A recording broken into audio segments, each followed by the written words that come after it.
વડોદરામાં ગુજરાત સરકારના દંડક બાલુ શુક્લાએ અશાંત ધારાને યુસીસી બિલ સરકારમાં લાવવા અંગે આપી પ્રતિક્રિયા. તેમના બિલને આવકાર્યું હતું. તેમના મતે એક વિષય એવો કે જે બંધારણ સમયથી ચાલતો વિષય હતો.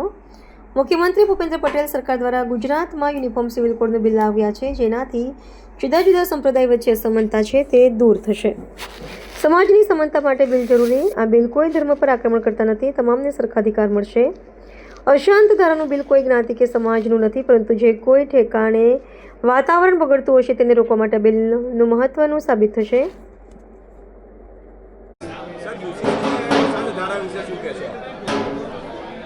એક એવો વિષય કે જે આઝાદીના વખતથી એટલે કે જ્યારે બંધારણ બન્યું ત્યારથી ચર્ચામાં રહેતો વિષય.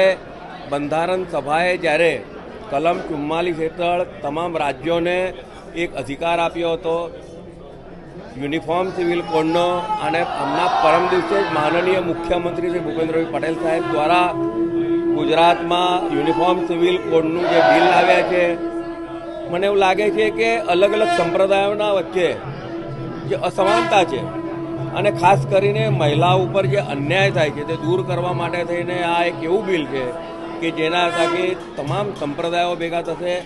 યુસીસી એટલે કે યુનિફોર્મ સિવિલ કોડ એ કોઈક ધર્મ પર આક્રમણ કરતું બિલ નથી, પરંતુ તમામને એક સરખા અધિકાર મળી રહે તે માટેનું છે. તેની સાથે સાથે જ ગઈકાલે પણ જ્યારે અશાંત ધારાનું જે બિલ આવ્યું છે, આ બિલ કોઈ નેતિના વિરુદ્ધનું નથી, પણ જે કોઈક ઠેકાણે વાતાવરણ બગડતું હશે, જે ઠેકાણે અસામાજિક તત્વો આવીને નુકસાન કરતા હશે સમાજને, તેને રોકવા માટેનું આ બિલ છે. મને લાગે છે કે ચૈત્રી નવરાત્રિમાં આજે 2 બિલ આવ્યા છે જે એક સમયની માંગ હતી, અને જ્યારે યુસીસી તો આઝાદીના વખતથી ચાલતો જે વિષય હતો તે લેવાયો છે, અને તે બદલનું રાજ્યના માનનીય મુખ્યમંત્રી શ્રી ભૂપેન્દ્રભાઈ પટેલ સાહેબ, ઉપમુખ્યમંત્રી હર્ષભાઈ સંઘવી સાહેબ અને તમામ નેતાઓનો ખૂબ આભાર માનું છું કે અને તેના કારણે આખા ગુજરાતમાં એક અલગ પ્રકારની સમાનતા જોવા મળશે.